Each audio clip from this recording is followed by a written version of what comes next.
Hello friends, welcome to Swasti kitchen 360. இன்றைக்கி நம்ம கிச்சனில் சூப்பரான கிருஷ்ண ஜெயந்தி பலகாரம் தான் பார்க்க போகிறோம். அதுக்கு முன்னாடி எல்லோருக்கும் ஜென்மாஷ்டமி வாழ்த்துக்கள். ஹாப்பி கிருஷ்ண ஜெயந்தி. வாங்க எப்படி செய்கிறதுன்னு பார்க்கலாம். ஃபஸ்ட்டு பலகாரம் தட்டை முறுக்கு. தட்டை முறுக்கு பண்ணுறதுக்கு 2 கப்பு அரிசி மாவு, கடையில் வாங்கின அரிசி மாவு தான் வறுத்து எடுத்துக்கலாம்.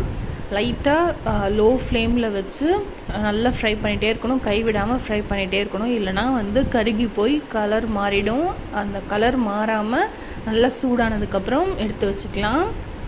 அப்புறம் உளுந்து 2 கப்பு பச்சரிசிக்கு ஒரு 3 ஸ்பூன் உளுந்து நல்லா வறுத்துட்டு, அந்த பருப்பு நல்லா கோல்டன் ப்ரௌன் கலரில் ஆகணும். அந்த அளவுக்கு வறுத்து மிக்ஸி ஜாரில் போட்டு நல்லா அரைச்சி ஜலிச்சு வச்சுக்கலாம்.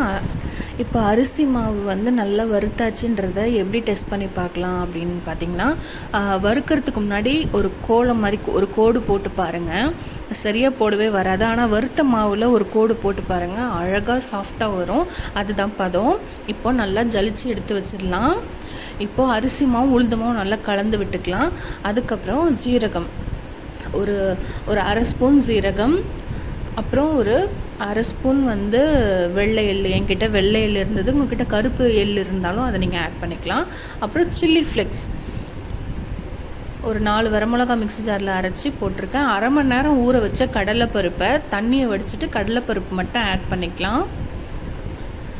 அப்புறம் உருக்குன பட்டர், வெண்ணெயை உருக்கிட்டு ஆட் பண்ணிக்கோங்க. உருக்கி ஆட் பண்ண பட்டரை ஆட் பண்ணதுக்கப்புறம் நல்லா மிக்ஸ் பண்ணி விடலாம். தேவையான அளவு உப்பும் பெருங்காயமும் ஆட் பண்ணிக்கோங்க. அப்புறம் ஒரு சின்ன கலர் சேஞ்சுக்கு ஒரு லைட் எல்லோயிஷாக வரணும் அப்படின்னா லைட்டாக மஞ்சத்தூள் ஆட் பண்ணி நல்லா கலந்து விட்டுக்கலாம். மஞ்சத்தூள் உங்கள் விருப்பம்தான், போடுறதும் போடாததும்.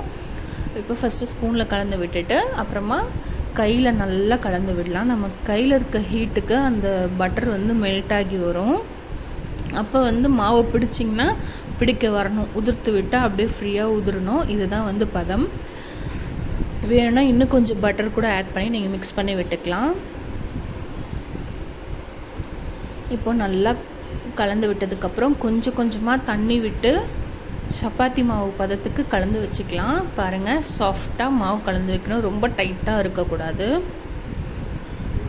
இப்போது இதை ஒரு ஆயில் பேப்பர், எண்ணெய் கவர் இருக்கு இல்லையா, அதில் தான் நம்ம செய்ய போகிறோம். இப்போ கடாயில் எண்ணெய் ஊற்றி ஹீட்டாக வச்சிடலாம். இப்போது சின்ன சின்ன உருண்டைகளாக பிடிச்சி அதை அந்த ஆயில் கவரில் வச்சு ஒரு தட்டையான பவுல் வச்சு லைட்டாக ப்ரெஸ் பண்ணி எடுத்தோம்னா அப்படியே ரவுண்ட் ஷேப்புக்கு வந்துடும். ஒரு இடத்துல நல்லா தடியாகவும் ஒரு இடத்துல மெலிசாகவும் அந்த மாதிரி இருக்கக்கூடாது. ஒரு உருண்டை எடுத்து அமுக்கணும்னா எல்லா இடமும் அப்படியே ஷேப் ஒரே மாதிரி இருக்கணும். அந்த அளவுக்கு நம்ம அமுக்கி எடுத்துக்கலாம். இப்போ நான் காட்டுறேன் பாருங்கள், இந்த மாதிரி தான் இருக்கணும். இதை இப்போது எண்ணெயில் போட்டு பொரிச்சு எடுக்கலாம்.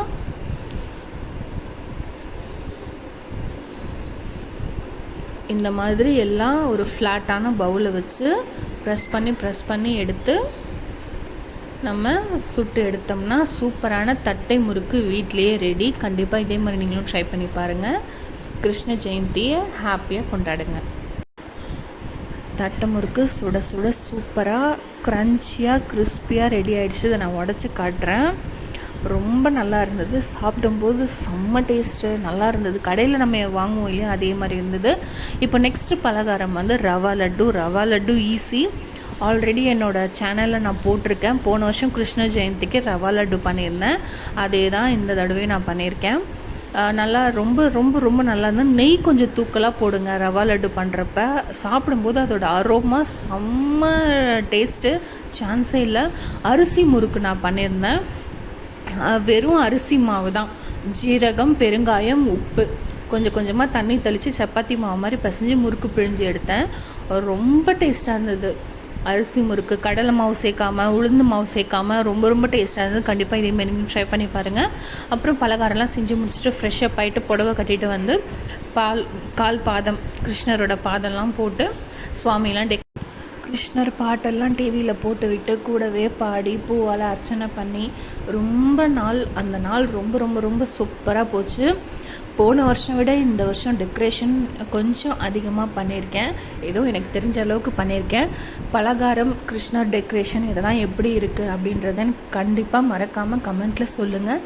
நிறைய பேர் வீடியோ பார்க்குறீங்க, லைக் பண்ண மாட்டீங்க, சப்ஸ்கிரைப் பண்ண மாட்டீங்க. ப்ளீஸ் எங்களுக்கு சப்போர்ட் பண்ணுங்கள். லைக், ஷேர் அண்ட் சப்ஸ்கிரைப் பண்ணுங்கள் ப்ளீஸ் ஃப்ரெண்ட்ஸ். இதே மாதிரி பலகாரம் நீங்களும் பண்ணுங்கள். தட்டை முறுக்கு என்ன மாதிரி நீங்களும் ட்ரை பண்ணி எப்படி இருந்தது எனக்கு கமெண்ட்டில் சொல்லுங்கள். தட்டை முறுக்கு ஒரு 4 years பேக் நான் பண்ணியிருக்கேன். ஸோ இது எனக்கு செகண்ட் டைம். ரவா லட்டு எப்போவுமே வருஷம் பண்ணுறது தான். போன வருஷம் வீடியோலேயே நீங்கள் பார்த்துருப்பீங்க. பட் அரிசி முறுக்கு இது வந்து ஃபர்ஸ்ட் டைம் நான் ட்ரை பண்ணேன். ரொம்ப சூப்பராக வந்தது. நீங்களும் இதே மாதிரி ட்ரை பண்ணிவிட்டு எனக்கு எப்படி இருந்தது கமெண்ட்டில் சொல்லுங்கள். தேங்க்ஸ் ஃபார் வாட்சிங். பாய்.